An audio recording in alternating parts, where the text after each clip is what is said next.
Joel Beckerman at MAMA Music has really assembled a great team of musicians and business people and thinkers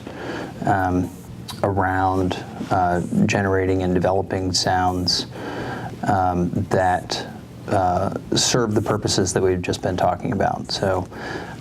not just sonic branding, which is a big part of their business, but also designing sonic soundscapes as well as individual sounds to serve in user interaction, user interface, user experience. Things from set-top boxes to the NBC theme, which was at least updated, if not originated, by Joel Beckerman with John Williams.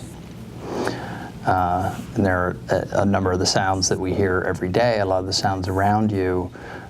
were developed by man-made music or modified by man-made music over the last decade or so. So the sonic humanism spectrum is really kind of a relatively recent outcome of a collaboration that we've had over the last couple of years that has stretched from phone interaction sounds to the sounds that large appliances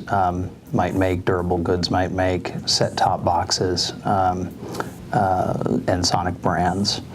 But the concept of sonic humanism was originated by Joel Beckerman before this collaboration began,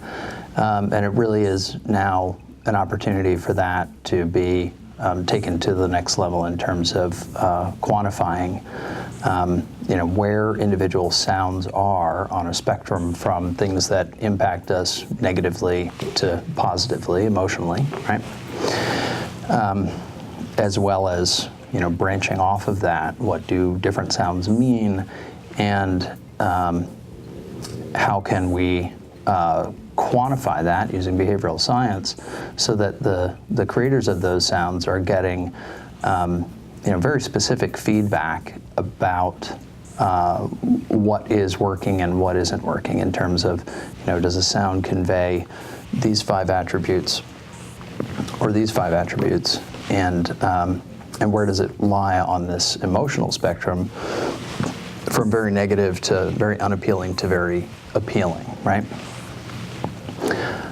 And one of the things that we found, so Joel's kind of overarching thesis is this idea of sonic treasure and sonic trash, right? That there are tons of sounds, especially in New York City where they're based. We're inundated with sounds all day long. Some of those things can improve our mood or add to our day, make our lives easier or harder. The sound of a jackhammer might interfere with the feedback that I'm getting from my phone. On the other hand, too much feedback from my phone might interfere with the feedback that I'm getting from people around me, right? And the sounds that go into the in-store experience, for example, if I walk through a door and I hear a pleasant chime and someone else is walking out the door right next to me through the detectors, and the detector goes off with this horrible screeching buzzing sound, or the overhead PA is rattly and distorted and obnoxious, then that's going to affect how pleasant my shopping experience is, how much time I want to spend in that store, and my retrospective evaluation of that store, and thinking about whether I want to go back to that store or not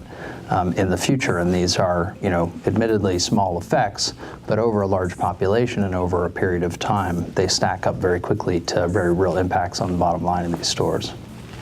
So the sonic humanism spectrum was really the culmination of a lot of work that we've been doing with them over the past few years. And its purpose is really, aside from providing kind of a data-driven basis for moving forward with this thesis of sonic humanism, it also gives us a really good touchstone against which to measure new sounds. So as new sounds are created for experiences, they'll be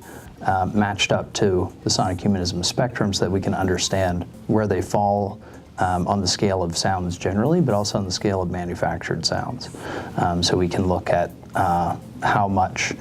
the interaction sounds for various devices, a Samsung phone versus an AT&T phone versus